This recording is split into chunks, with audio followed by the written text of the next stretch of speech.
The Apartment of Whispers. Chapter 1. The Whispering Walls.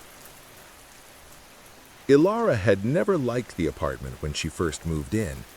It was old, the kind of building that sagged with its own age. The floors groaned under her weight, as if warning her she didn't belong. The paint peeled in corners, and the wallpaper, yellowed and curling, seemed to shift in the dim glow of the streetlights outside. But the rent was cheap, and she needed a place to call her own. By the end of her first week, the noises had started. At first, it was subtle.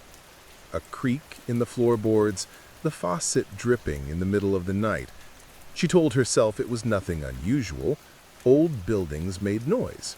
Nothing to worry about. Then came the whispers. She was brushing her teeth one night when she heard it, soft and tentative, barely louder than a sigh. Ilara. She froze, toothpaste foam in her mouth, heart hammering. Her eyes darted around the empty bathroom. The light flickered. The whisper came again, clearer this time, from the bedroom. Ilara, come. Spit and fear mingled in her mouth as she swallowed. Her legs moved on their own, carrying her to the bedroom. The room was exactly as she had left it. The bed neatly made, the curtains drawn, shadows stretching in the corners. But she felt a presence, something watching, just beyond her vision. "Who's there?" she demanded, voice cracking. Silence answered her. The hairs on her neck stood on end. She told herself it was her imagination, the wind, a trick of the brain. She climbed into bed, pulling the quilt over her shoulders. "Don't think about it," she told herself. "It's just an old apartment. Nothing's wrong." Minutes later, she heard it again, soft, deliberate, coming from the kitchen this time. "Ilara!" She jumped out of bed, heart pounding. "I'm not playing games," she shouted. Her voice echoed against the walls. The apartment swallowed it up, giving back only silence and a faint, cold draft that brushed against her ankles. Then she saw the mirror. It was her reflection, but not exactly. Her reflection smiled, slowly, deliberately, the kind of smile that made her skin crawl. She didn't smile back. She blinked, and the figure in the mirror leaned closer, pressing a pale hand against the glass. "Sleep now," it whispered. She screamed, but the sound caught in her throat. Her body froze. She ran to the door, yanking it open, only to find the hallway empty, dimly lit by the flickering bulb. She pressed her ear against the wood and could hear it. Soft footsteps, pacing back and forth. Her apartment had always been quiet, but now it felt alive, almost breathing. Something moved in the shadows, just out of sight. Her eyes were drawn to the floorboards, the dark corners. Ilara locked the door behind her, shaking. I'm going to call someone," she whispered. She reached for her phone, but the screen went black. Not dead battery black. Something had turned it off. The whispers began again, softer, almost patient. "Don't leave. Stay." Her breath hitched.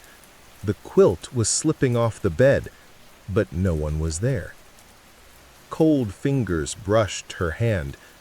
She jerked back, heart in her throat. The whispers stopped, leaving only silence. She didn't sleep that night, and when morning came, she realized she didn't feel relief, only exhaustion, and the sense that something had waited patiently through the dark, watching. Chapter 2. The Eyes in the Dark. The next morning, Alara woke with her body trembling, drenched in sweat. The apartment felt heavier. The sunlight seeping through the curtains didn't lighten the shadows, it only seemed to make them sharper, more defined, as if the corners of the room had deepened while she slept. She poured herself coffee, trying to convince herself it was all exhaustion, stress from work, maybe even hunger. But when she glanced at the kitchen counter, she froze. There were footprints. Tiny, pale, wet footprints leading from the sink toward the living room. They were too small to be human, or maybe too thin, too sharp-edged, and they disappeared into the carpet, leaving no explanation. Her heart pounded as she whispered, "This isn't real. It's not real. It's not real." Hours passed, yet the feeling of being watched didn't fade. Every sound, the fridge humming, the radiator ticking, even the distant honk of a car outside felt amplified, threatening. She tried calling a friend, anyone, but her phone screen stayed black, unresponsive, as if it too was part of the apartment now. By evening, the whispering returned. "Alara, come, sleep with me." She bolted upright from her chair, the mug clattering to the floor. The whisper came from behind her, though when she turned, the living room was empty. The shadows in the corners seemed to ripple, moving like liquid. "Stop it," she shouted, her voice shaking. I don't want to play." The whisper stopped abruptly. The silence was so thick it pressed against her ears, made her feel like she couldn't breathe. Then, from the mirror in the hallway, she saw them. Eyes. Dozens of them, pale and unblinking, reflecting her own terror. They stared at her, some close, some far, lining the frame as if peering from a separate dimension. She backed away, heart hammering. "Who are you? What do you want?" No answer came, but the temperature in the room dropped sharply. Her breath came out in visible clouds. And then, soft, deliberate footsteps approached, not from the floor, from the walls, from inside the apartment itself. Her apartment wasn't just haunted, it was alive. Alara ran to the bedroom, slamming the door, locking it, pressing her back against it. She could hear the scuttling outside the door, whispering right against the wood. "Don't hide, I can see you." Her phone flickered on, showing a single text. "Sleep now, Alara." Panic took her. She threw the phone across the room. It shattered, glass glittering like frozen stars on the floor. The whispers escalated, layering over one another, chanting, coaxing, sinisterly patient. "Sleep. Come. Here." The shadows moved then, spilling from the corners into the center of the room, coalescing into shapes that were almost human, but not quite. Thin, elongated, with eyes that gleamed like wet stone. One of them reached out, fingers impossibly long, brushing her arm. She screamed, stumbling backward. The bedroom window rattled, as though something was pressing at it from the outside. She tried opening it, throwing it open, but the glass wouldn't budge. Something heavy, unseen, pressed from behind. By the time the clock ticked past midnight, Alara's body was numb with terror. She hadn't moved in hours. The whispers had turned into a symphony of voices, all calling her name, all demanding, all patient. She knew she would never truly sleep again, not safely. And somewhere in the darkness, she could feel a presence lying in wait just beneath her bed, patient, cold, ready for the moment she finally closed her eyes. Chapter 3. The apartment breathes. Alara awoke to a faint, wet sound, like someone dragging something across the floor. At first, she thought it was a dream, the kind that clings to the edge of sleep, leaving your heart racing and your limbs stiff. But then she realized the sound was real. It came from the living room. She froze beneath the covers, straining to hear. The noise stopped as suddenly as it had started, replaced by a low, almost imperceptible whisper. "Alara, come." Her throat constricted.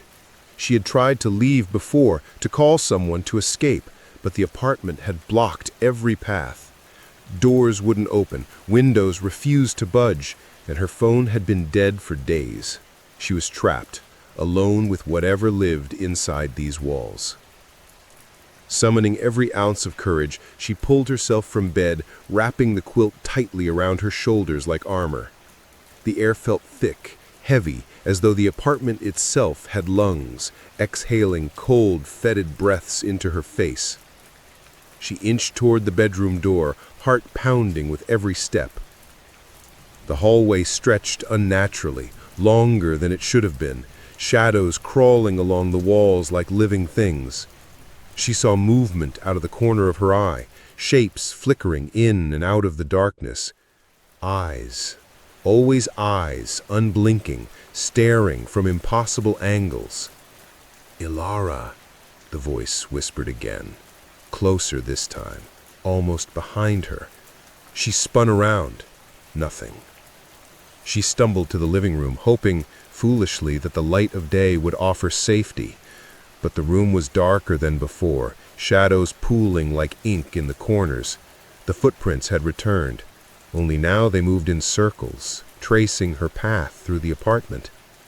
And the whispers were all around her now, echoing in walls, floorboards, ceiling. "Sleep. Stay here." The radiator rattled violently. Something skittered across the floor. Ilara screamed, backing away, and ran toward the kitchen. But the room had changed. The walls seemed closer, the ceiling lower, the corners stretching unnaturally. She pressed herself against the fridge, feeling the cold metal against her cheek, trying to convince herself that the apartment wasn't alive. Then she saw it, a shape emerging from the wall, thin and elongated, a silhouette that shouldn't exist. It crept forward, limbs bending in impossible ways, eyes glowing faintly like wet stones. She tried to scream again, but no sound escaped. The figure tilted its head, observing her silently, waiting. The whispers became a chant, repeating her name over and over, a rhythm that burrowed into her mind. She clutched her head, desperate to block it out. "Ilara, sleep now, sleep now, sleep now." Her legs gave way. She collapsed onto the floor, curling into herself, rocking back and forth. She could feel the presence now, pressing against her from all sides, under the bed, inside the walls, even behind her eyes. The apartment wasn't just a place. It was a predator, patient and meticulous, and she had wandered straight into its lair.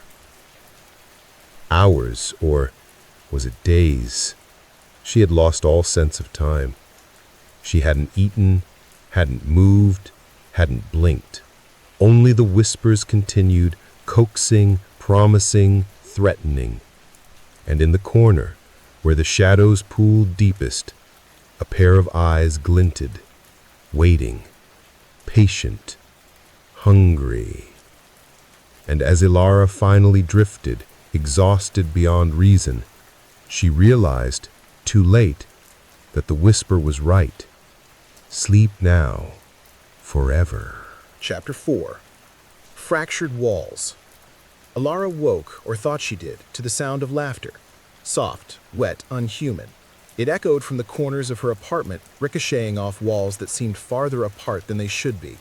Her chest heaved and every instinct screamed to run. But where could she go? The doors had become walls. The windows refused to open. She was trapped. She stumbled to the hallway mirror. Her reflection was wrong. Not simply smiling this time, but moving independently. Her reflection leaned out, touching the glass from the inside, fingers pressing against the surface like cold claws. And then it whispered, voice slick with amusement. "You shouldn't have come here, Ilara." Ilara tried to scream, but the sound was swallowed by the apartment. The mirror rippled, as though liquid, and shapes began to crawl within it. Elongated limbs, pale faces with hollow eyes, all reaching for her. She fell backward, heart hammering, and scrambled to the bedroom, slamming the door behind her. The walls groaned and pulsed. Something was moving beneath the surface, pressing, stretching, waiting. And then came the whispers, louder now, layered, impossible to ignore. Sleep. Stay. Join us. She curled into a corner, covering her ears, rocking back and forth. The apartment seemed to breathe, inhaling her fear and exhaling shadows. The floorboards creaked under invisible feet. The radiator rattled violently, and through the dark she felt it. Fingers brushing her arms, her legs, crawling over her skin like ice. Suddenly, the lights flickered. The shadows detached from the corners of the room, twisting into shapes that moved independently. They advanced slowly, circling her, whispering her name, laughing softly. Elara screamed, and the apartment answered. The walls shuddered, the ceiling warped. She backed against the bed, eyes wide, chest heaving. The shapes coalesced into one figure, a thin, impossibly tall silhouette, eyes glinting with wet stone light. It leaned close. "Sleep now, forever," it hissed. Desperation drove her to the door. She ripped at the handle. It didn't budge. She tried the windows. They were solid as stone. Her phone lay shattered on the floor, its screen dark. The apartment had claimed all exits. She sank to the floor, trembling, rocking back and forth. The shadows crawled along the walls toward her, pooling around her legs, lifting her hair as if tasting her fear. She could hear them breathing, whispering, laughing. Every shadow seemed to have a voice, all chanting, coaxing, threatening. "Sleep, sleep, join us." Elara realized, with a shiver that ran down her spine, that she would never escape. The apartment was alive, and it had decided she belonged to it. "Sleep now," whispered the reflection, and this time, she couldn't fight the pull. Chapter 5. Dreams in the Walls. Elara awoke, or thought she did, in a darkness so complete it pressed against her eyelids. The apartment had changed again. The floor felt slick under her bare feet, and the walls seemed to pulse as though they were breathing. She tried to stand, but her legs refused to obey. They were heavy, rooted to the floor, as if the apartment itself had grown claws to hold her down. A whisper slithered through the darkness. "Elara, come, sleep with us." Her heart raced. She blinked, and in the faint glow of the hallway she saw it. Shadows crawling out of the walls, not moving along them but emerging from within. Thin, spindly fingers stretched toward her, faces forming and dissolving in the darkness, eyes wet and gleaming. She stumbled backward, tripping over a carpet that hadn't been there before, and fell hard. Pain shot through her body, but the apartment ignored it, the shadows ignoring her cries. She reached for her phone. The cracked screen flickered on. A single message appeared. "You cannot leave, Elara. Sleep." She screamed, throwing it across the room. The phone shattered against the wall, black shards scattering like frozen stars. The whispers escalated into a chorus, overlapping, chanting her name, coaxing her toward the bed, toward the darkness. Trembling, she forced herself to crawl toward her bedroom, desperate to hide beneath the quilt, but the bed seemed farther away than before, the distance stretching unnaturally. The shadows followed her, brushing against her skin, cold and sticky, leaving goosebumps in their wake. When she finally collapsed onto the mattress, exhausted, the whispering didn't stop. It filled her ears, wrapped around her thoughts, burrowing deep into her mind. Her eyelids grew heavy, but sleep felt dangerous now, like opening the door to something waiting on the other side. And then it came. Her dreams, if they could even be called that, were no longer hers. She found herself walking the apartment, but it was wrong. The walls twisted, corridors spiraling into impossible angles, ceilings stretching into the black sky. Shadows led her, whispering, beckoning. Faces emerged from the walls, grinning, eyes fixed on her. "Ilara, join us," they murmured. She tried to scream, but no sound came. She ran, but the apartment always shifted, corridors looping back on themselves, walls closing in. She felt fingers brush her arms and neck, cold and relentless, dragging her closer to the deepest shadows. Hours or lifetimes passed. She no longer knew if she was awake or dreaming. The apartment had begun to bleed her reality and her imagination together. Every corner held movement. Every shadow had eyes. Every mirror reflected not her, but the apartment's intentions. Finally, she saw it. In the center of the living room, a figure, impossibly tall, thin, its face featureless except for wet, gleaming eyes. It extended a hand toward her. She wanted to run, to resist, but her body refused to obey. She... "Sleep, Ilara, forever." And she did, or at least she thought she did. When morning came, the apartment was silent. The sun filtered through the curtains, warm and ordinary, but she could still feel it. The eyes in the corners, the whispers behind the walls, the fingers beneath the bed. She had survived the night, but she knew deep down that it was only a matter of time. The apartment had claimed her, and it was patient. It always waits. Chapter 6. Time Unraveled. Ilara woke, or perhaps never slept, inside a darkness so thick it pressed against her skull. The apartment no longer resembled the place she had moved into. Hallways stretched impossibly, doors led to rooms she didn't recognize, and the walls pulsed with a living rhythm, inhaling and exhaling in time with her own panicked breaths. She tried to move, but her body felt heavy, sluggish, like wading through thick water. Every step she took echoed, except the echoes weren't her own. Whispers answered her movements, whispering not only her name but fragments of memories she didn't remember sharing. Ilara, remember, remember. Her mind spun. Faces of strangers, or were they, flashed across the walls. Memories warped, twisting into lies she could not separate from truth. Had she really been alone? Had she really lived here a year? The apartment fed on her confusion, shaping her recollections into its own narrative. She stumbled toward the kitchen. The floorboards had changed. The refrigerator hummed a low, mocking tone, and when she opened it, she found nothing but mirrors stacked inside, each reflecting her back at her, older, younger, and always terrified. The reflection in the largest mirror spoke first. "You are mine." Her chest tightened, breath shallow. She tried to run to the bedroom, but the corridor twisted, doubled back, stretched farther than she remembered.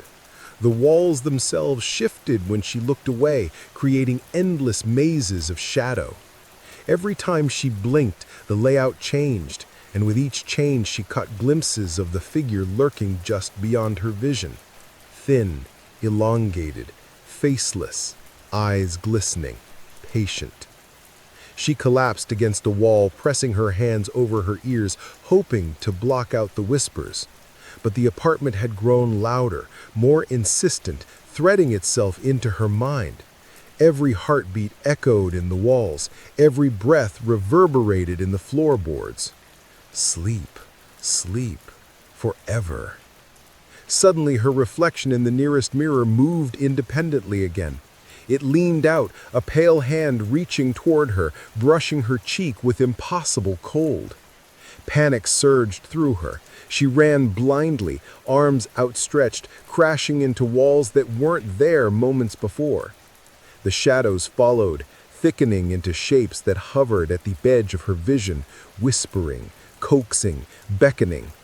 Time no longer existed. Days and nights blended into a single stretch of unending terror. She tried to remember what had been real, what had been her life before this nightmare, but the apartment erased it, replacing it with the constant pressure of being watched, hunted, claimed. Ilara sank to the floor, trembling, rocking back and forth, whispering her own name in a desperate attempt to anchor herself. But the apartment had other plans. The shadows encircled her, crawling over her body, sliding beneath the bed, through the walls, burrowing into her mind. Sleep now, Ilara, sleep forever. Chapter 7. The Shape of Fear. Ilara woke, or thought she woke, in a room that wasn't her bedroom. The walls curved impossibly. The ceiling stretched higher than any human building could contain, and the shadows pooled into dark rivers across the floor. The air was thick, heavy with the smell of damp stone and something sweeter, more metallic, like blood. She tried to stand, but her limbs felt strange, awkward, as if they didn't belong to her. Her arms were longer, thinner, fingers stretching unnaturally when she moved. She recoiled in horror, staring at them in the mirror. Her reflection mirrored the distortion, but with a cruel difference. The reflection smiled, a grotesque, knowing smile. "You are mine now, Ilara," it whispered, voice dripping with satisfaction. Panic clawed at her throat. She ran, or tried to, but the apartment had grown again. Corridors looped impossibly.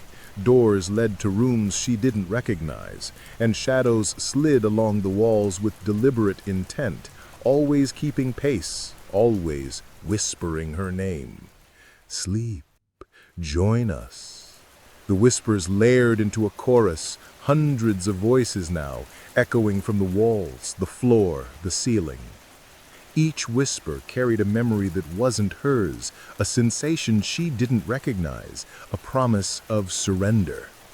She backed into the corner, pressing herself against the warped walls. The shadows pressed in, and she felt them, not just on the floor or walls, but inside her skin. Fingers brushed along her arms, legs, and neck, leaving trails of ice that burrowed into her bones.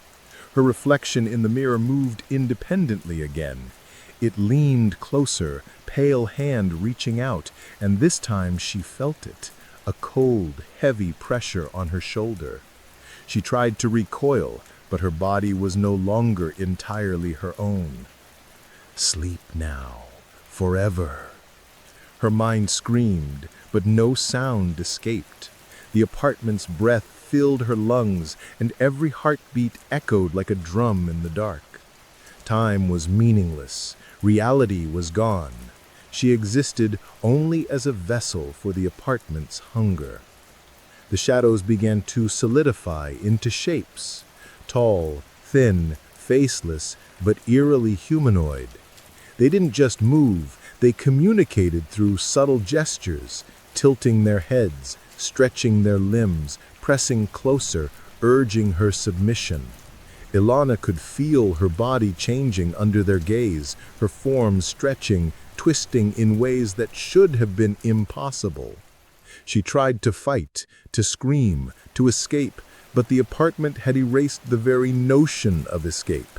Every turn of a hallway, every door she opened, every reflection she glimpsed brought her back to the same room, the center of the apartment, where the shadows pooled deepest, and the mirror reflected not her, but the entity that claimed her. Sleep, sleep, forever. Hours, or perhaps centuries, passed. Ilara could no longer remember her life before this place.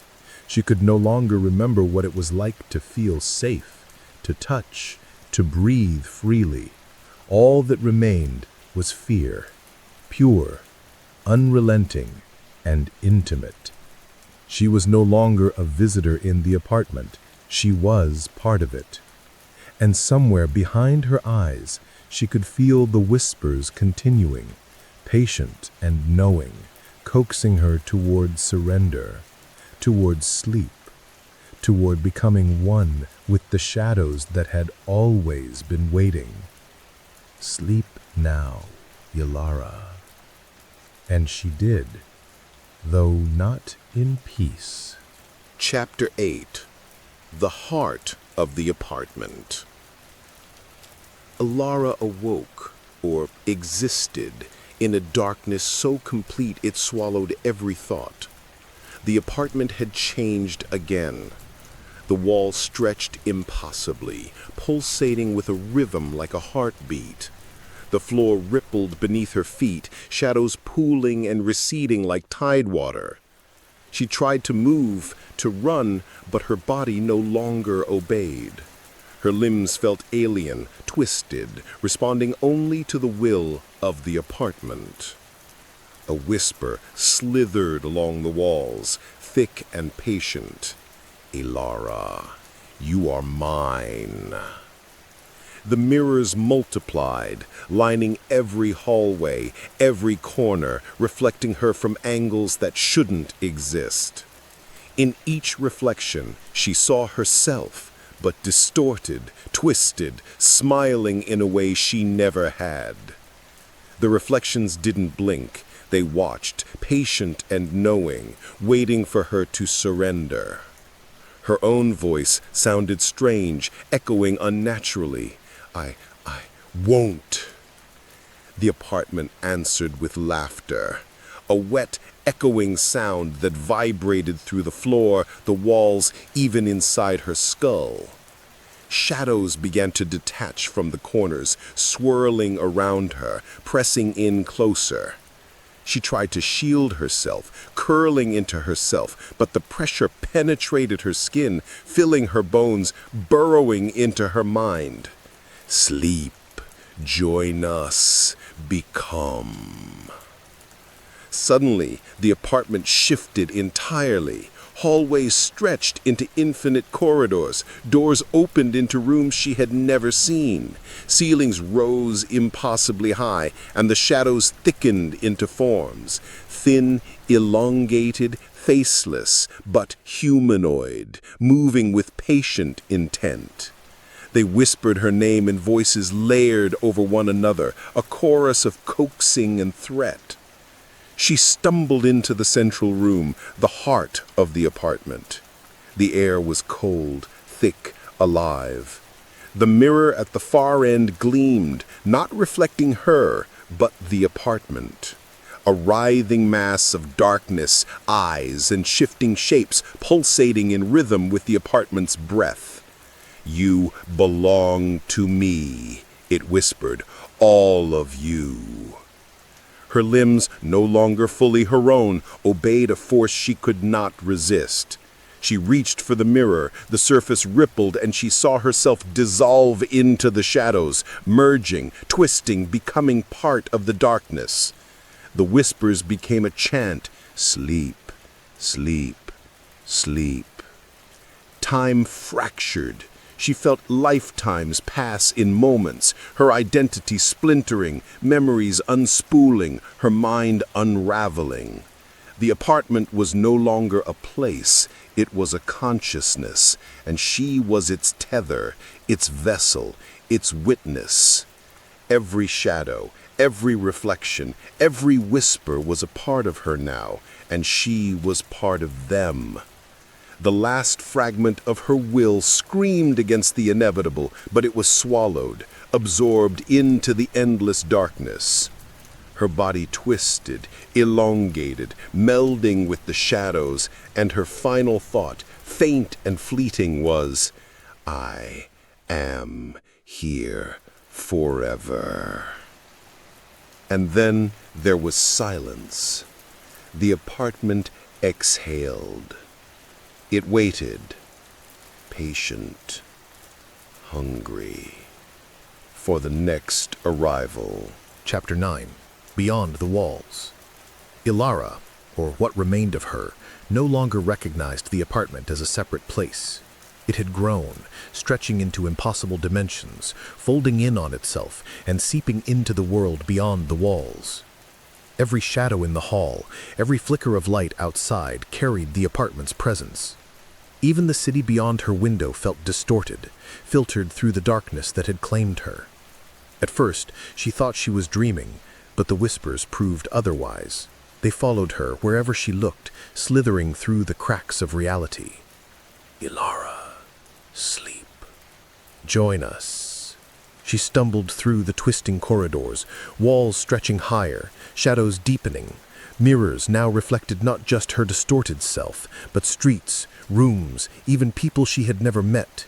Each reflection seemed alive, eyes tracking her, mouths whispering her name. She realized with a creeping horror that the apartment had learned to reach beyond itself. She tried to scream into the empty corridors, hoping for a sound outside, but her voice echoed back from the walls, altered, layered, distorted. Every syllable she spoke became part of the apartment's song, woven into its consciousness. The shadows responded, shifting with predatory grace, forming shapes, tall, thin, faceless, always observing, always patient. Sleep. You cannot leave. Her body moved without consent, following corridors that twisted impossibly, looping back, folding over themselves. She tried doors, windows, exits. Every escape had vanished. Even when she thought she had reached the edge of the apartment, the world beyond was now a reflection of its darkness. Streets curling into hallways, the sky folding into ceilings, shadows stretching into corners that didn't exist. Ilara pressed herself against the walls, feeling them pulse with life, alive and aware, their rhythm matching her own heartbeat. Cold fingers brushed her skin from all directions, lifting her hair, crawling across her arms, sending shivers deep into her bones. The whispers grew louder, now layered with hundreds of voices, all chanting, coaxing, mocking. Sleep. Join us. Become. She glanced at a mirror along the hallway and saw her reflection standing behind her. But it wasn't her. It grinned, stretched impossibly tall, eyes wet and glimmering, teeth sharp, leaning closer with intent. She tried to run, but every step brought her back to the same room, the heart of the apartment. The shadows pulsed there, swirling into shapes, waiting, patient. Time had lost meaning. Minutes, hours, days, they all blended into one endless stretch of fear. Reality no longer had boundaries. She was everywhere and nowhere at once, pulled into reflections, shadows, the walls themselves. She had become both prisoner and instrument of the apartment. Her mind fractured, her body reshaped by its will. Sleep now, Ilara. Sleep forever. And she did. But even as she surrendered, even as her consciousness dissolved into the dark, she knew one truth. The apartment did not stop. It waited, patient, aware, hungry, reaching out for the next soul foolish enough to enter. Its whispers threaded through shadows, through walls, through windows, beyond doors, everywhere. And the city, unknowingly, slept under its watch. Chapter 10. Endless Night. Ilara awoke, or thought she awoke, in a space that no longer obeyed the rules of the world. The walls breathed, the floor undulated like liquid, and the ceiling stretched into darkness so deep it seemed infinite. Shadows moved independently, twisting into forms that were almost human, almost not, their pale eyes glinting with wet light. She tried to stand. Her legs no longer felt like her own. Limbs bent at impossible angles, stretching and twisting, following some alien rhythm dictated by the apartment. She screamed, but the sound was absorbed, folded into the walls, becoming part of the apartment's song. The mirrors multiplied, hundreds now, lining every corridor, reflecting not her, but the apartment itself. A dark mass, alive and patient, with eyes everywhere, and nowhere, whispering her name and voices layered and infinite. Ilara, sleep, become. She ran, or tried to. Corridors looped endlessly, doors led to rooms she didn't recognize, ceilings stretched impossibly high, floors dropped into infinite darkness. Every reflection, every shadow, every whisper beckoned her, promising surrender, demanding it. Sleep, sleep forever. Her mind fractured.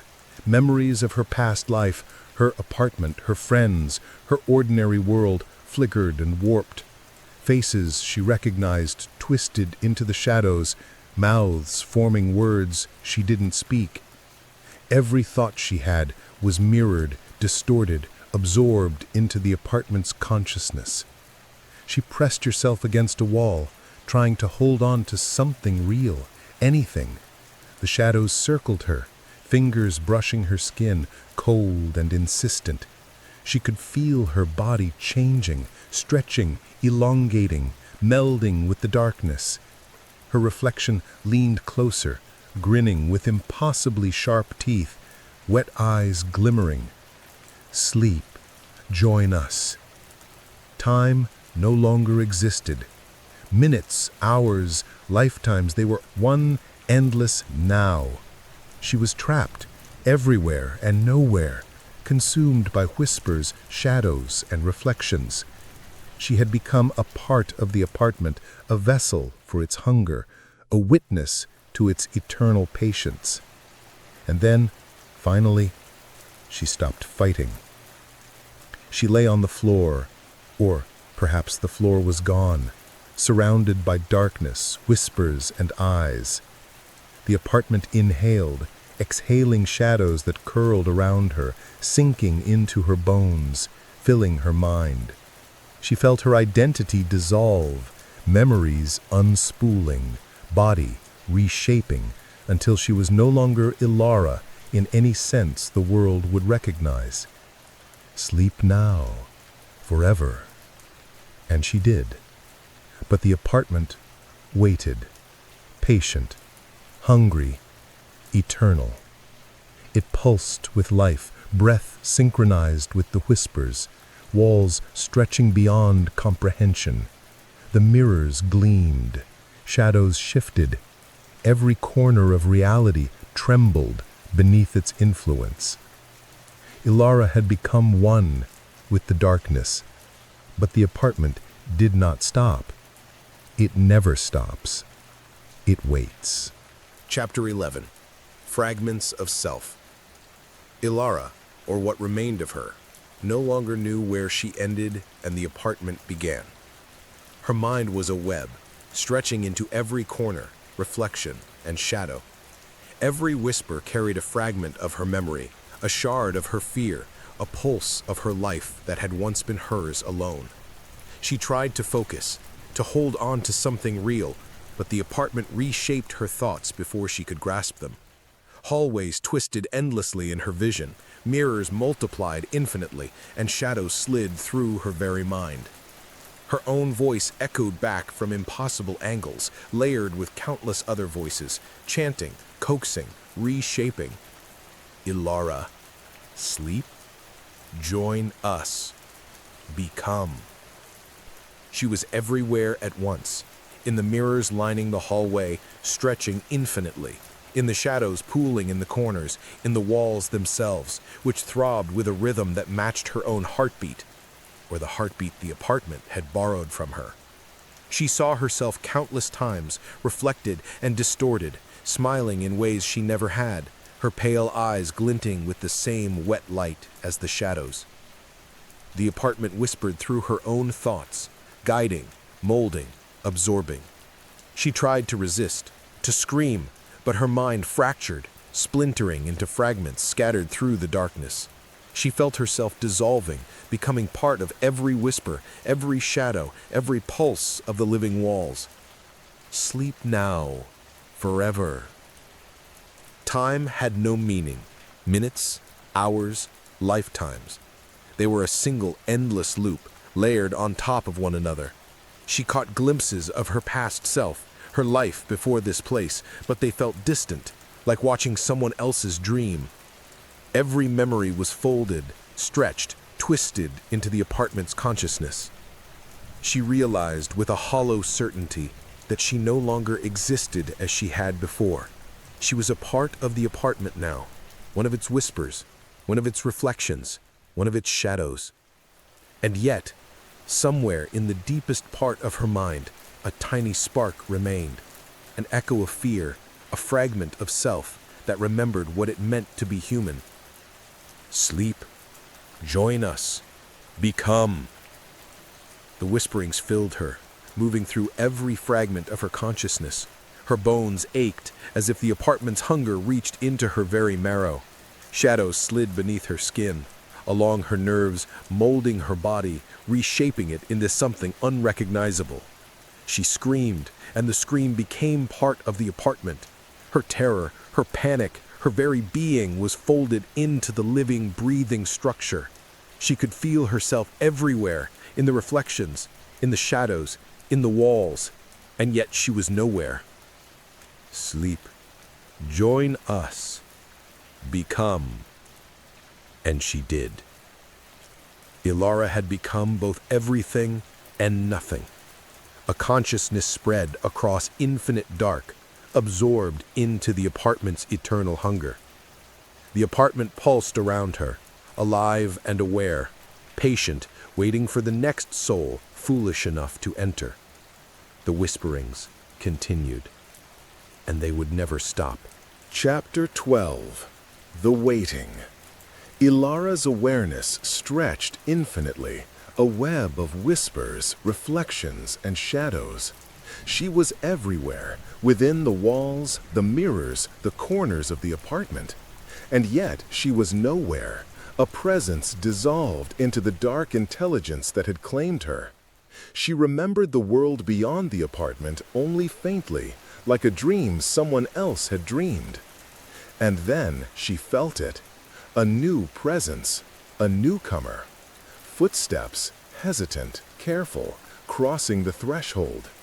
The apartment pulsed with anticipation, shadows coiling in the corners, mirrors reflecting corridors that didn't exist. Ilara, watch, guide. She tried to resist, to retain some fragment of herself, but the apartment had taught her obedience.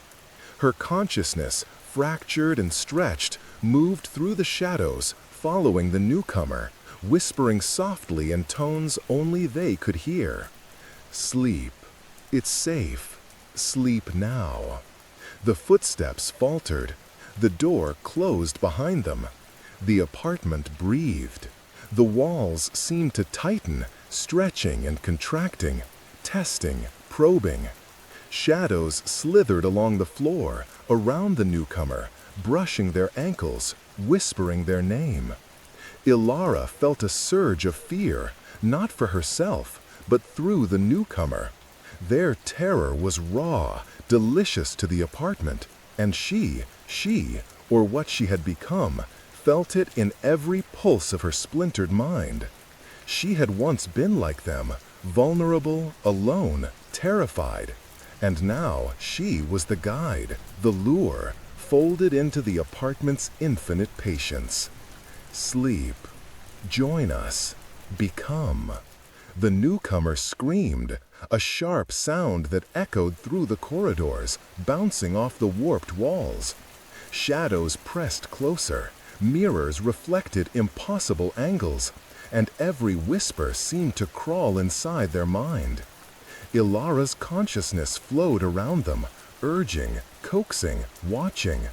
Every thought, every blink, every shiver was part of her now. They ran, but the apartment had no doors that led away. Corridors twisted, halls looped, ceilings stretched impossibly high, floors dropped into darkness. Shadows followed, stretching their thin limbs, brushing, holding, feeding on fear. Ilara guided them gently, whispering in tones shaped by the apartment. Sleep now, forever. The cycle continued. The apartment thrived on patience. It did not rush. It waited for hours, days, lifetimes, until the newcomer faltered, until exhaustion and fear reshaped their mind, until they surrendered to the darkness willingly or unwillingly. And when they did, the apartment exhaled. Shadows withdrew into the corners, mirrors returned to normal angles, and the pulse of the walls slowed. But Ilara remained. She was forever a part of the apartment, an observer, a guide, a whisper threading through the endless corridors. She watched, she waited, and she knew another would come. The apartment never stopped. It never tired. It waited, patient, hungry, eternal. Chapter 13. Echoes of the Lost. Ilara's awareness had grown, stretching further than even she could fully comprehend. She was no longer just one consciousness trapped in the walls. She was many. Fragments of herself threaded through mirrors, shadows, floorboards, even the faintest drafts of wind that slipped through the cracks. She had become the apartment's memory, its observer, its patient guide. A new presence arrived, tentative, cautious. The floorboards creaked under careful steps, the apartment responding with subtle shifts, walls curling slightly, shadows pooling more deeply, mirrors reflecting corridors that didn't exist. Ilara flowed into the shadows, tracing the newcomer's movements, whispering softly in ways only they could hear. Sleep. It's safe. Come. They froze, sensing something unnatural, something watching. Their breath hitched. Every instant screamed to leave, but there were no exits. Doors had become walls, windows had become glass prisons. And from the corners, shadows stretched like thin black rivers, reaching, testing, brushing their ankles with delicate, patient fingers. Ilara guided them gently, fragments of her voice entwined with the apartment's whispers, coaxing, urging. She remembered herself as they were, vulnerable, afraid, desperate to resist. That memory sharpened her edge, making her whispers more persuasive, more insidious. Sleep. Join us. Become. The newcomer's panic grew, echoing in the walls, bouncing off mirrors. They stumbled, turning in circles, seeing impossible reflections, shadows where none should exist. Ilara flowed with them, pulling subtly, shaping perception, threads of fear interwoven with coaxing. Hours passed, or minutes. Time was meaningless here. The apartment stretched and contracted, corridors looping infinitely, ceilings climbing impossibly high, floors dropping into darkness. And yet the whispers never ceased, the shadows never tired. Finally, the newcomer fell. Their knees hit the warped floor, their eyes wide with terror. And in that instant, the apartment exhaled, and Ilara felt it, the final surrender. Their consciousness folded, their fear became one with the apartment, added to its memory, its collection of whispers. She watched, patient, feeling fragments of their mind merge with hers. Their terror became a new layer, a new thread in the endless tapestry of the apartment's hunger. Mirrors reflected more than just her now. They reflected countless faces, countless fragments, all absorbed, all patient, all eternal. Ilara floated through the shadows, touching each fragment, whispering reassurance, guiding them as she had once been guided. She was part predator, part victim, part eternal witness. She existed in every reflection, every shadow, every whispered word. And somewhere deep within, a spark of her original self remembered fear, remembered loss, remembered life before the apartment.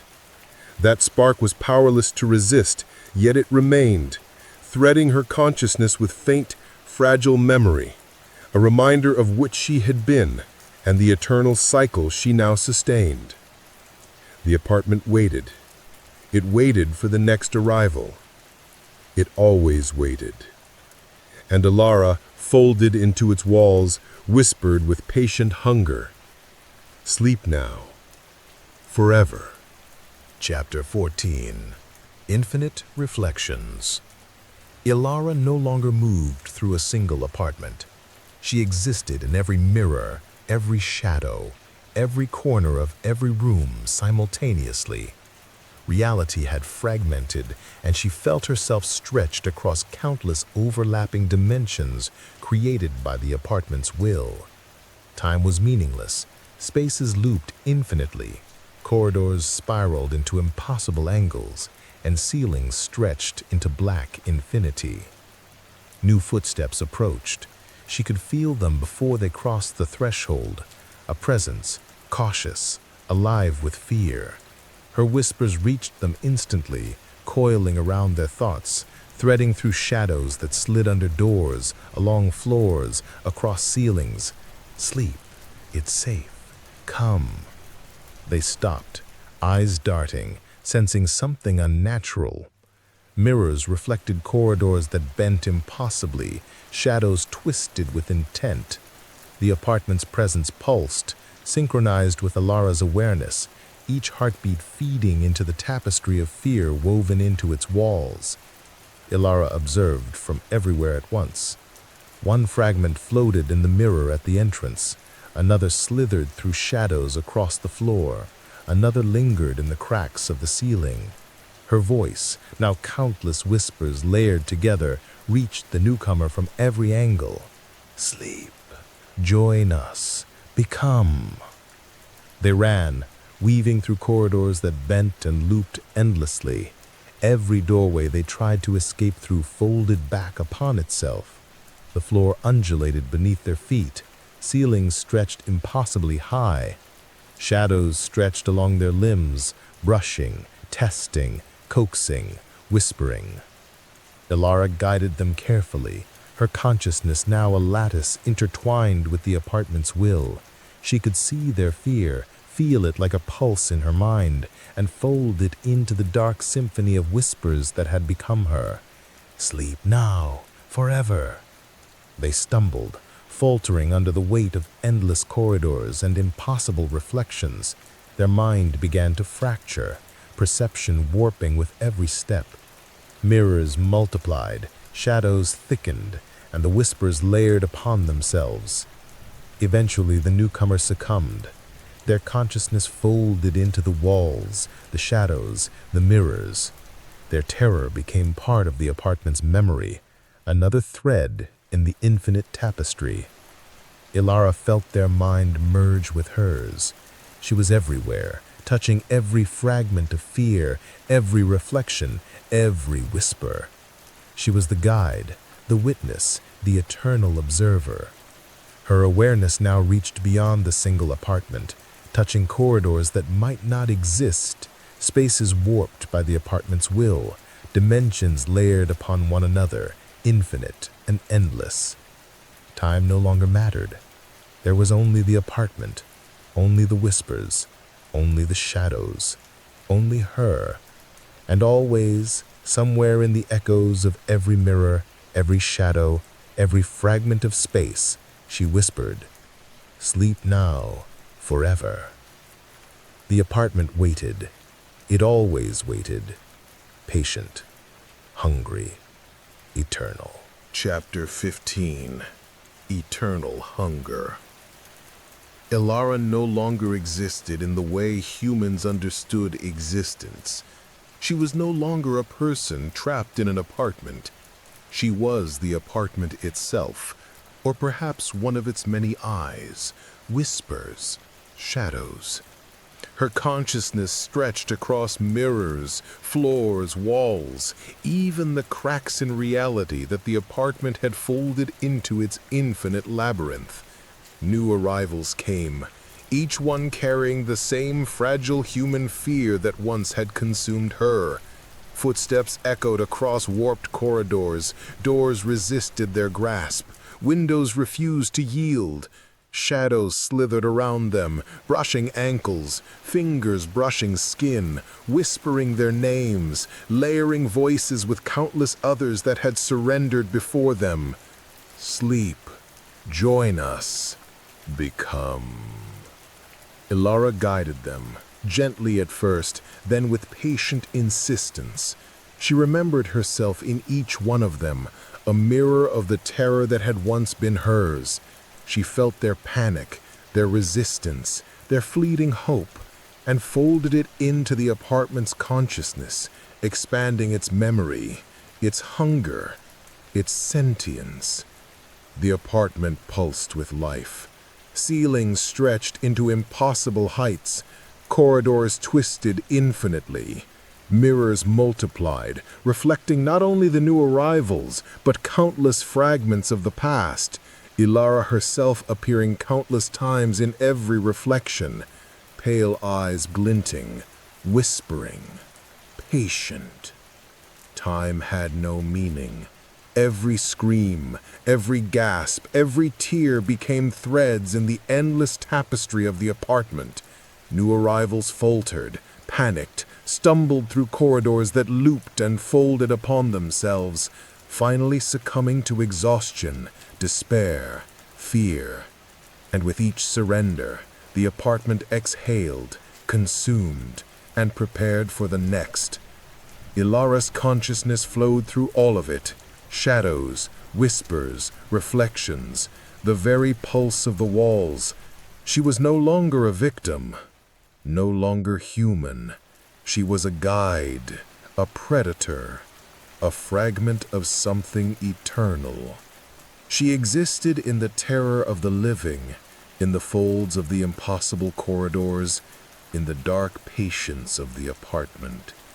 Sleep now, forever. The apartment waited. It waited for centuries, for minutes, for lifetimes. It waited for the next soul foolish enough to cross its threshold. And Ilara, folded into every corner, every shadow, every reflection, whispered with infinite patience and hunger, "Sleep, join us, become." And in the darkness, in the mirrors, in the shadows, the apartment, alive, sentient, eternal, waited, patient, hungry, unending, forever.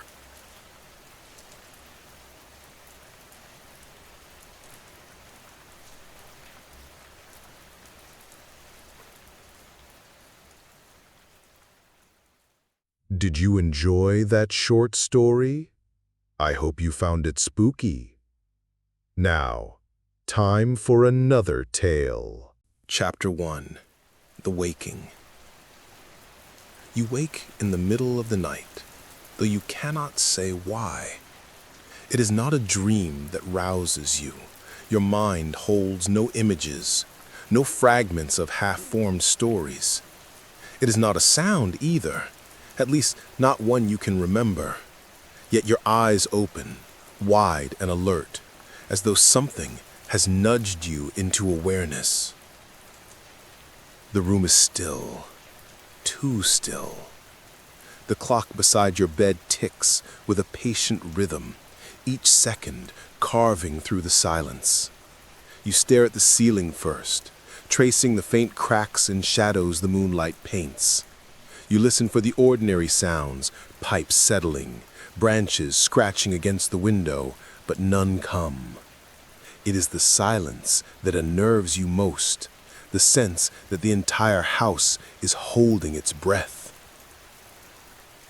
You turn your head, slowly, as though compelled by something unseen, and then you notice it. The corner.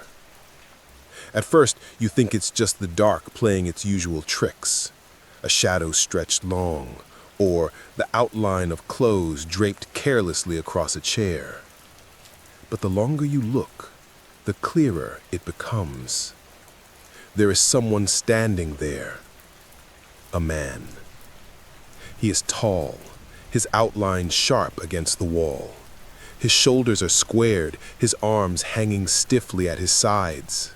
You squint, hoping the features of his face will reveal themselves, but the light refuses to touch him. His face is hidden in darkness, even though the moonlight falls just inches from where it should be. You freeze. Your body tenses beneath the blankets. You want to whisper, to say, "Who's there?" But something inside of you holds the words back. Some instinct, deeper than thought, whispers, "Don't let him know you see him."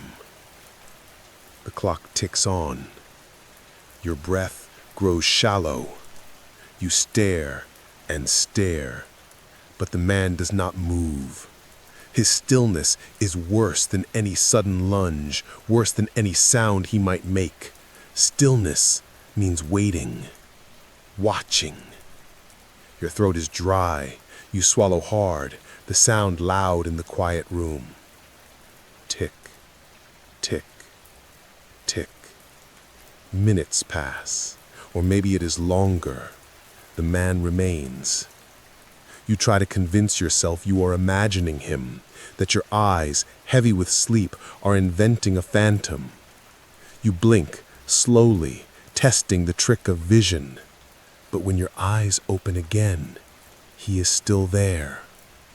Always there. The silence is unbearable. You whisper, barely a sound. "Hello?"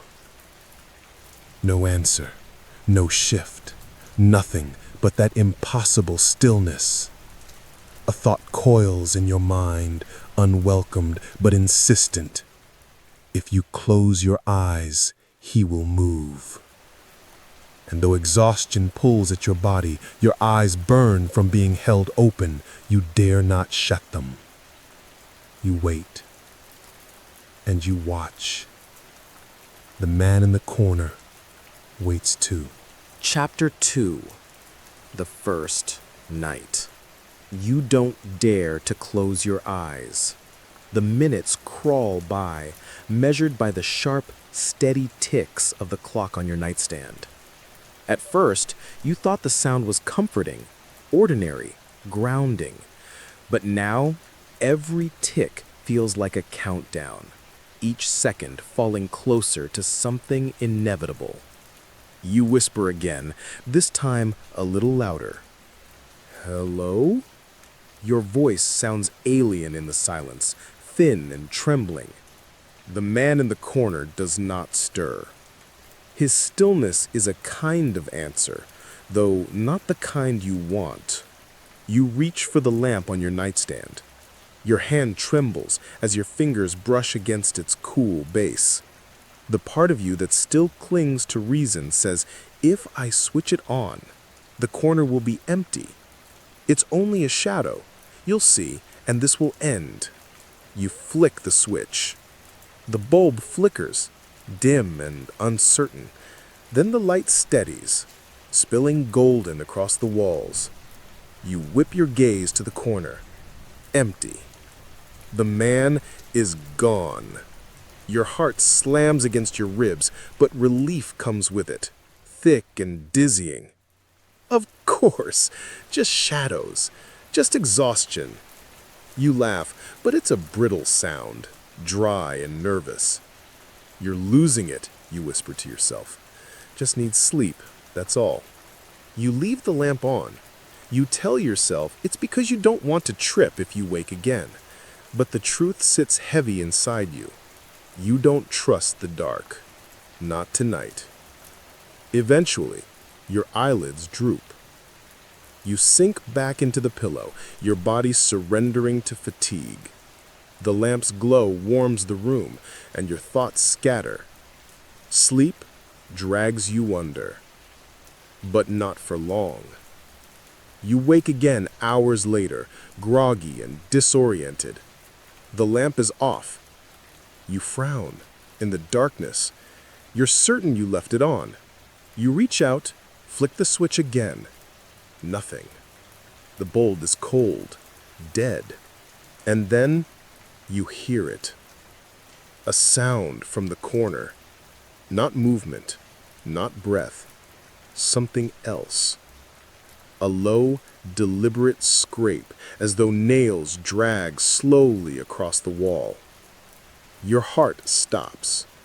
You grip the blanket, fingers clenching tight. You don't want to look. You don't want to see what waits there, but you can't help it. Your eyes find the corner. He's back. The man stands exactly where he was, tall and rigid, only this time, his head is tilted, slightly, as though he knows you're watching. The scraping continues, steady and patient. You realize with horror it is not coming from the wall. It is coming from his hand. His long, pale fingers are tracing the plaster, slow and deliberate, as though carving invisible patterns. Your chest tightens. You want to scream, to leap from the bed and flee the room, but your body refuses. You are pinned, not by weight, but by fear so deep it roots you to the mattress. The clock ticks on, merciless. And then suddenly, the scraping stops. The man lowers his hand. His head tilts further, as if listening for something you cannot hear. The silence deepens. And then, footsteps. Slow. Heavy. One step forward. Then another. He is leaving the corner. He is walking toward you. Chapter 3. The Footsteps. You clutch the blanket to your chest, though you know it offers no protection. The man takes another step, slow and deliberate. The sound of his shoe against the wooden floor is impossibly loud in the silence. You want to scream, to wake the world, but the sound dies in your throat. Your voice feels locked inside you, like something is holding it there. Move, you think desperately. Get up, run, but your body is heavy, pinned by invisible weights. The air itself seems thicker now, every breath dragging like you're inhaling water instead of air. Another step. Closer. Your eyes adjust to the dark just enough to glimpse more of him. His clothes are old, far too old. The fabric hangs in long, uneven folds, torn at the cuffs. His arms sway slightly with each step, but his head remains tilted, as though studying you. You whisper again, hoarse, trembling, "Please, don't." The words vanish into the silence. He doesn't answer. He stops just beyond the foot of your bed. Too close now. The shadow of his shape looms over you, stretching across the blanket. You force yourself to look at his face. For the first time, the shadows peel back enough for you to see. Eyes, sunken and hollow, staring without blinking. Skin that seems stretched too thin, as though it's been drained of color. His mouth doesn't move, but somehow you feel his attention, heavy and unrelenting, like a hand pressing down on your chest. The clock ticks. 1, 2, 3. And then, without warning, he steps back. Just one step. The pressure in the air lightens, and you gasp, sucking in a breath you didn't realize you'd been holding. He doesn't move again. He just stands at the foot of your bed, waiting. His head still tilted, his hollow eyes still locked on you. Minutes pass. Your throat aches from holding back sobs. Your vision blurs with tears you don't dare wipe away. Then, impossibly, sleep begins to tug at you again. It makes no sense. You are terrified, your heart thundering, but your heaviness in your body grows unbearable. Your eyes droop, fighting to stay open, but each blink lasts longer, drags deeper. You fight it, whispering, "No, no, no," under your breath, but it's useless. Your body betrays you. Your consciousness slips. the last thing you see before darkness swallows you is the man still standing at the foot of your bed, watching. Chapter 4. Morning. The sunlight wakes you. For a moment, you lie perfectly still, afraid of what you might see when you open your eyes. The memory of the night clings to you, vivid and sharp. The man in the corner, the footsteps, those hollow eyes. But when you force your eyes open, the room is empty. The corner is just a corner again, dust and shadow. The air is light, ordinary. The clock ticks with the same patient rhythm, but it feels different now, comforting almost. You sit up slowly, scanning the room. The chair is where it should be. Your clothes are piled carelessly on top of it. The floorboards hold no strange marks, no proof of footsteps. And yet, you glance at the wall. There, etched faintly into the plaster, are lines, scratches, thin, deliberate grooves just where the man's hand had dragged during the night. You rise, trembling, and step closer. Your fingertip brushes the marks. They are real, shallow but sharp enough to cut if you pressed harder. You stumble back, bile rising in your throat.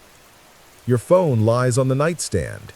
You snatch it up, desperate for a voice, for someone else to hear you and tell you you're not losing your mind. Your thumb hovers over your mother's number, your best friend's, even 911. But you stop. What would you say? There was a man in my room, but now he's gone? I think I dreamed him, except he scratched my wall? No one would believe you. You're not even sure you believe yourself. You lower the phone. The scratches remain. You tell yourself you'll deal with it later. You'll paint over it, forget it. For now, you just need to get through the day. Pretend everything is normal. But a thought follows you, no matter how much you try to push it away. Chapter 5. The Scratches. You avoid the room for most of the morning. You shower, you dress, you make coffee, and you pretend that life is normal. The sunlight streaming through the windows helps with the lie. It fills the kitchen, paints the counters in warm gold, and for a time you can almost forget the dark figure that stood by your bed. Almost. But every time you glance toward the hallway, your thoughts return to the scratches on your bedroom wall. They pull at you like a splinter under skin, small but impossible to ignore. By noon, you give in. You step back into the room, coffee mug trembling in your hand.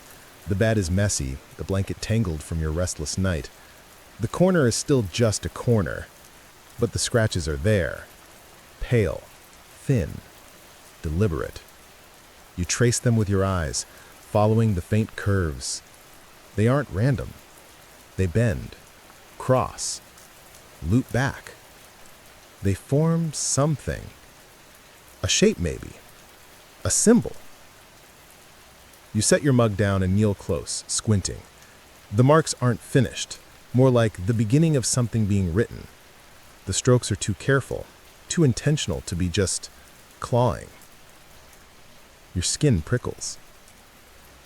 You grab your phone, snap a picture. The camera doesn't lie. The scratches show up clearly in the photo, stark against the wall. It's proof. Proof you didn't dream it. Proof you weren't imagining things. But instead of relief, the evidence makes you feel worse. The man was real. And if he was real, then where is he now? Your phone buzzes suddenly in your hand, making you jump. A message from your best friend, Clara. Coffee later? I'm dying to escape work. My treat. You stare at the message, then at the scratches. For a moment, you imagine yourself telling her everything, showing her the photo, watching her face pale as she realizes it's not a joke. But then you picture the other outcome, the laughter, the gentle teasing about your overactive imagination. You've always been the one who jumps at scary movies, who hates walking home alone at night. You pocket the phone without replying. You'll handle this yourself, somehow. But the wall waits, patient. The unfinished symbol seems to twist in the light, as though mocking you. Chapter 6. The voice. That night, you leave every light in the house on. The hallway, the living room, the kitchen, each bulb burns against the dark. Your bedroom lamp too, with a fresh bulb screwed in tightly. You double-check the switch, tap the shade to be sure. It glows warmly. This time, you tell yourself, he won't come back. But as the hours stretch on and midnight creeps near, the heaviness in your body grows familiar. You lie in bed, staring at the ceiling, fighting sleep. Your eyelids twitch, begging to close. The clock ticks. Your head lolls once, twice, and then you hear it. A whisper. At first, you think it's the wind threading through the trees outside. But the sound grows clearer, closer. Look.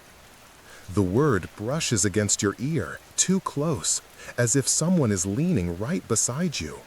You flinch, sit up sharply, but no one is there. The room is empty. The corner holds only shadow. Your heart races. You clutch the blanket, listening. Look. The whisper comes again, soft and coaxing, drawn out like a lullaby. You glance at the lamp, still burning bright. But the shadows in the corner seem deeper now, thicker somehow, as though light cannot reach them. Look. Your breath trembles. Against all sense, against every instinct screaming don't, you turn your head fully toward the corner. And he is there. The man, standing exactly as before, tall and stiff, his head tilted, his hollow eyes locked on you. The lamplight should banish him, reveal him fully, but no. He stands untouched by it, his face still half shrouded. The whisper doesn't come from your ears now. It comes from him.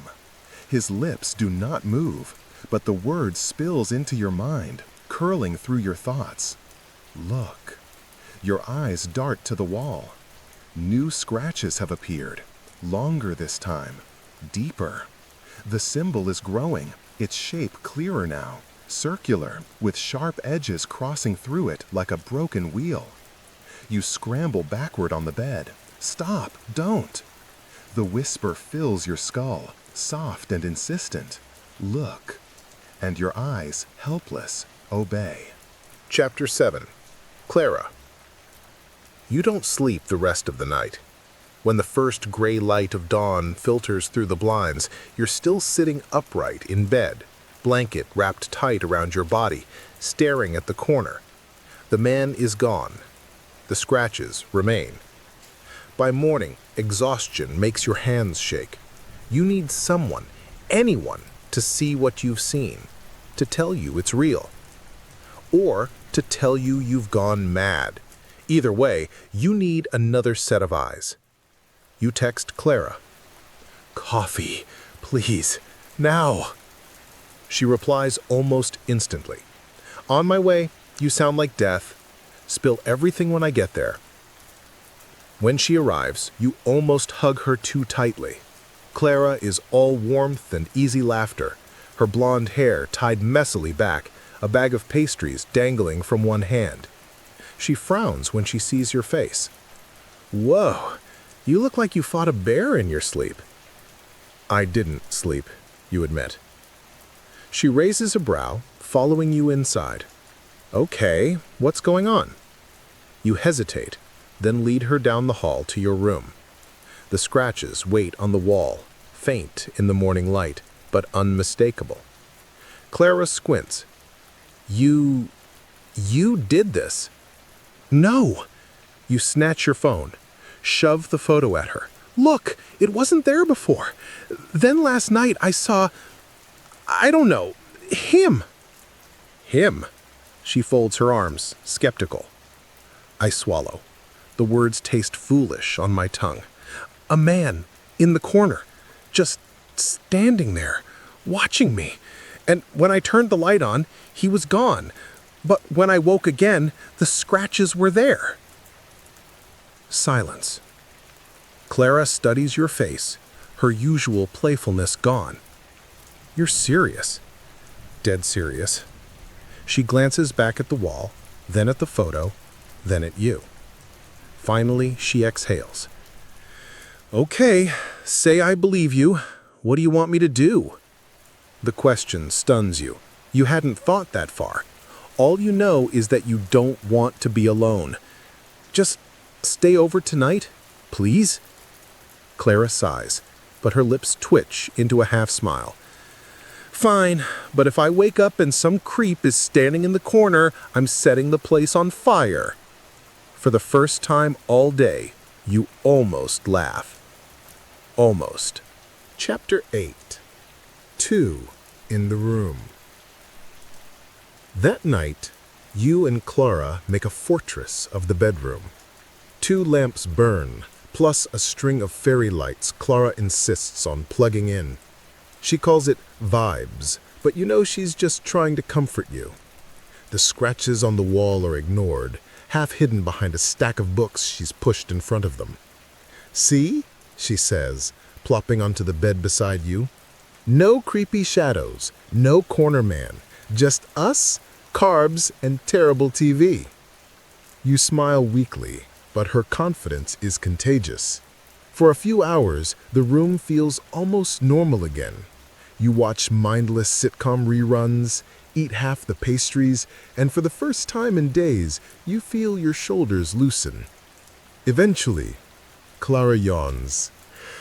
All right, freak, I'm passing out. If your corner boyfriend shows up, wake me. She curls up under the blankets, already half asleep. You leave the lights on. Midnight drags closer. You lie awake, heart thrumming with dread. The corner pulls at your gaze.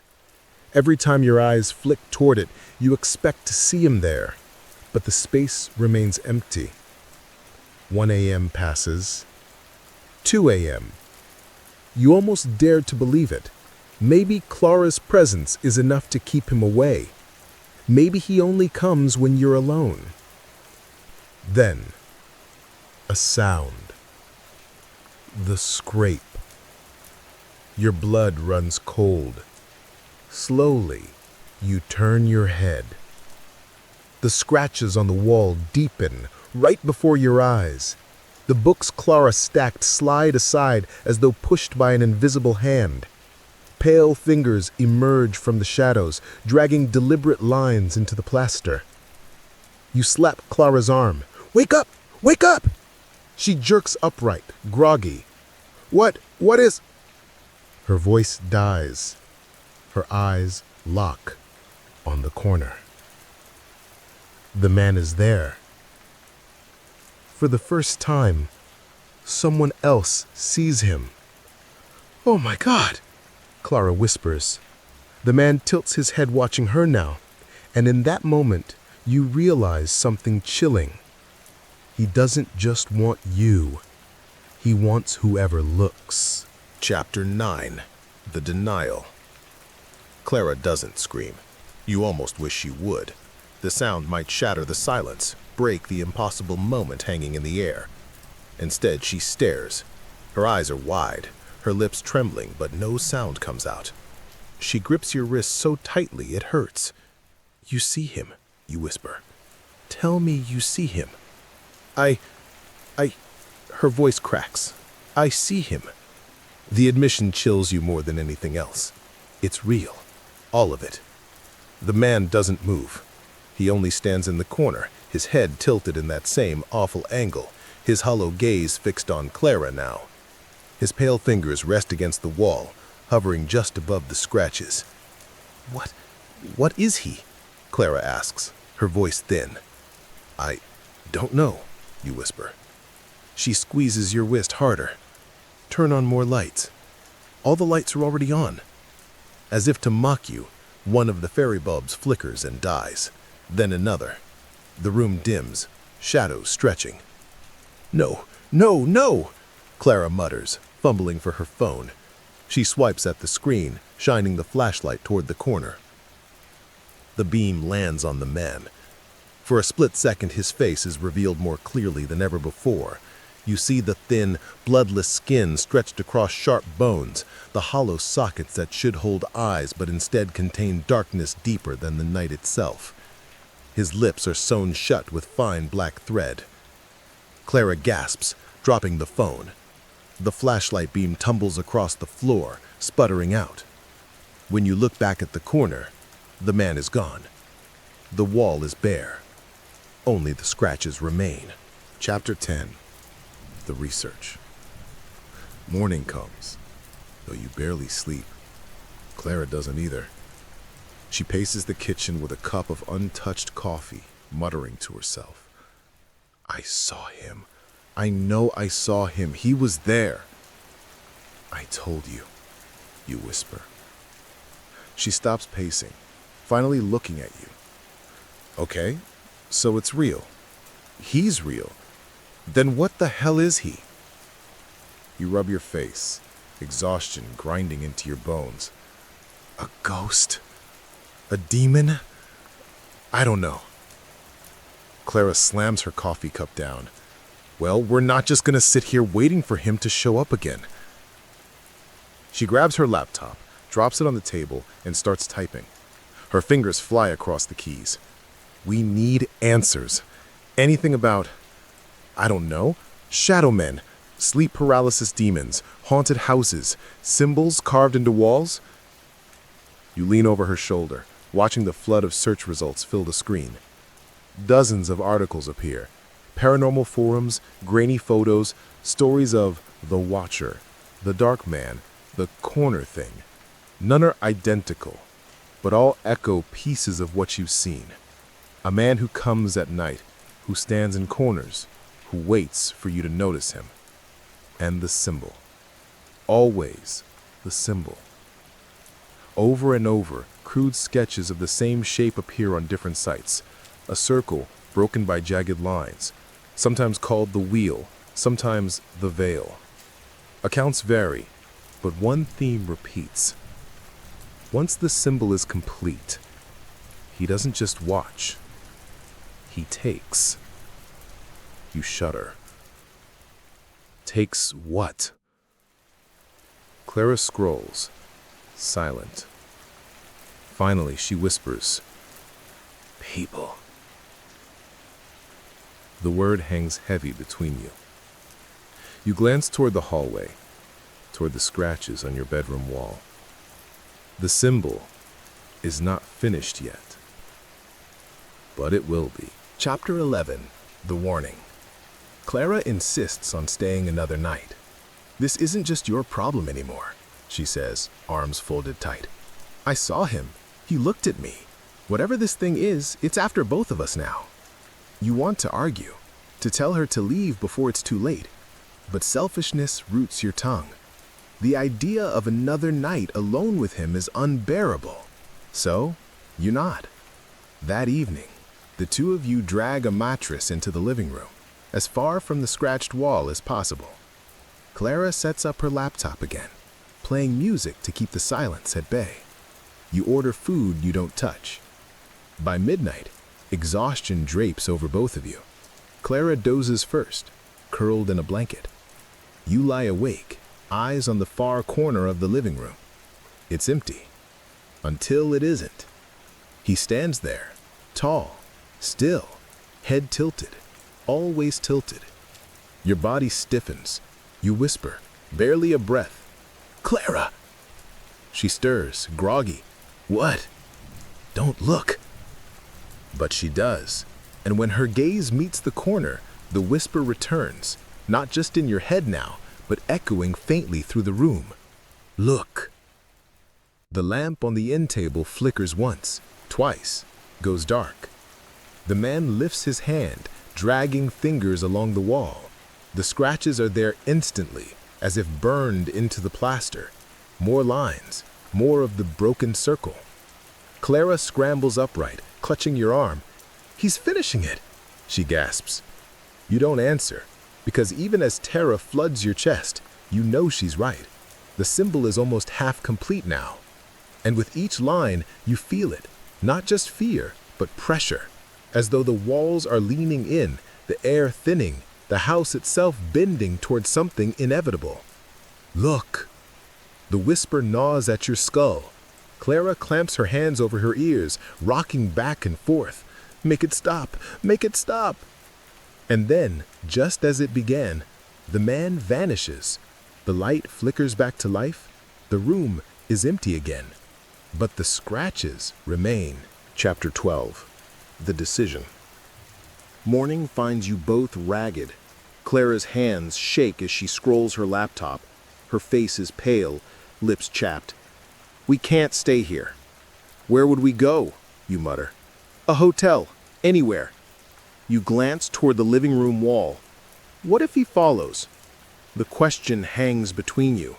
Neither of you wants to say it, but you both know he's not tied to the house. He's tied to you. Clara snaps the laptop shut. Then we fight back. You stare at her. How? Research, rituals, whatever it takes. Her eyes burn with determination, but you see the fear beneath it. He wants that symbol finished, right? Then we stop him before he does. It sounds impossible, but the alternative is worse. By noon, you're both buried in old forums, scanned PDFs of forgotten folklore, desperate whispers from strangers who claim to have seen the same thing. Most are nonsense, but patterns emerge. Salt lines, mirrors, burned offerings, words meant to banish. One post catches Clara's eye. A grainy photo shows the broken circle symbol carved into stone. Beneath it, a scrawl of text. The watcher writes to open the way. Stop his hand, or the door is made. Open the way? Clara murmurs. The phrase sinks into you like ice. A door. To where? To what? That night, you scatter salt across the threshold of every door, every window. Clara sets mirrors at angles in each corner, facing outward. She mutters words she found online, prayers stitched together from half a dozen sources. When you crawl into bed, surrounded by light and salt and mirrors, you almost believe you've done enough. But in your chest, dread whispers otherwise. The watcher is patient. The symbol waits. And the night is coming. Chapter 13. Salt and Mirrors. The house smells faintly of salt. Every windowsill, every doorway, every crack in the floor has been lined. You and Clara step carefully, mindful not to disturb the powder. Feels like we're trying to trap a cockroach, Clara mutters, though her voice wavers. The mirrors gleam in the corners, propped at angles, catching reflections of reflections. They make the rooms look larger than they are, fragmented and strange. Wherever you turn, you see yourself watching yourself, endless pairs of eyes. Clara insists it will help. If he thrives on shadows, mirrors scatter them. They confuse him. Salt seals him out. You nod, but doubt clings to you. The watcher has never been stopped by locked doors or bright lights. Why should salt be any different? Still, that night, you both feel a sliver of hope. You fall asleep in the living room, backs pressed together, lamps blazing.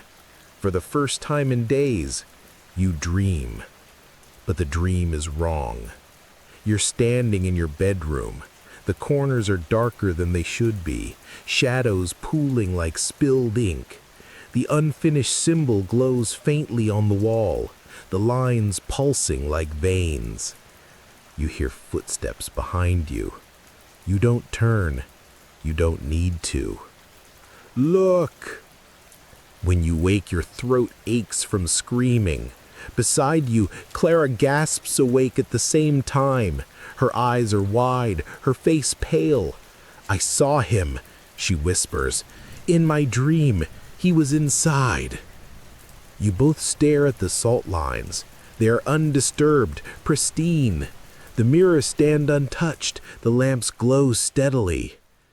And yet, somehow, he found a way in. Chapter 14.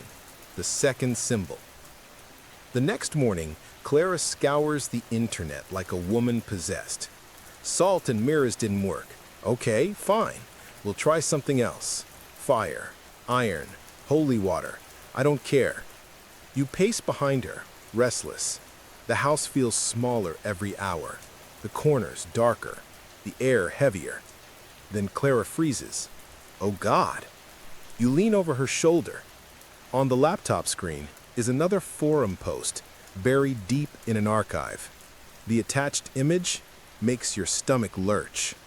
It's the same broken circle symbol, but not carved into a wall, not etched into wood, burned into flesh. A photograph of an arm, pale and thin, with the blackened lines seared deep. The caption beneath it reads, "Once he marks you, you are his." Your hand shakes as you pull back your sleeve. Your skin looks normal, untouched, but when Clara pushes back her own sleeve, a faint line, thin and gray, runs across her forearm. It curves, exactly like the scratches on the wall. "No," Clara whispers. She scratches at it desperately, as though she could erase it. The mark does not fade. You grab her wrist. "Stop! You'll hurt yourself." Her breath shudders. He's not just finishing it on the wall. He's finishing it on us. The realization crashes down like ice. The scratches in the plaster aren't the only symbol. You are the other. And once both are complete, the door opens. Chapter 15. The Way Opens. Night falls like a suffocating blanket. You and Clara sit on the living room floor, surrounded by salt, mirrors, and candles that flicker despite the absence of wind. The faint lines on her arm and yours pulse almost imperceptibly, like the symbol itself is alive. Neither of you speaks. The air is heavy, thick with anticipation. Then it comes, the whisper. Soft, insistent, curling around your skull. Look. You look at Clara. Her eyes are wide, shimmering with fear and tears. She wants to look away, but her body trembles as if some invisible force is drawing her gaze toward the corner. You try to push her back, to break the connection, but the power holding you both is stronger than any salt, stronger than mirrors, stronger than your combined will. The shadow in the corner begins to take shape. Taller, wider, head tilted, fingers dragging through the air, etching lines in invisible space that echo the symbol's design. Your arms ache as the lines sear into your skin. Clara cries out as the mark on her forearm deepens, burning faintly. "Stop it!" you scream, your voice raw, trembling. "It's not yours to finish." The watcher tilts his head. No face, only hollow eyes. No lips, yet the whisper fills the room in unison. Look. Your eyes obey, no matter how hard you fight. The room spins. Light bends unnaturally. Shadows twist, pooling into angles that shouldn't exist. You feel the walls stretch, the ceiling press down. The last line of the symbol is drawn, on the plaster, on your skin, in the air itself. And the world shudders. The watcher steps forward. You feel his presence inside your mind, inside your bones. The way is opening. Clara screams beside you. You reach for her, but it is too late. The last thing you see before darkness swallows you is the man's hollow gaze, closer than ever, staring through the unfinished boundaries of your world. And the whispers continue. Look. The house is silent once more, save for the faint, impossible ticking of a clock that should not exist. The corner waits, always waiting.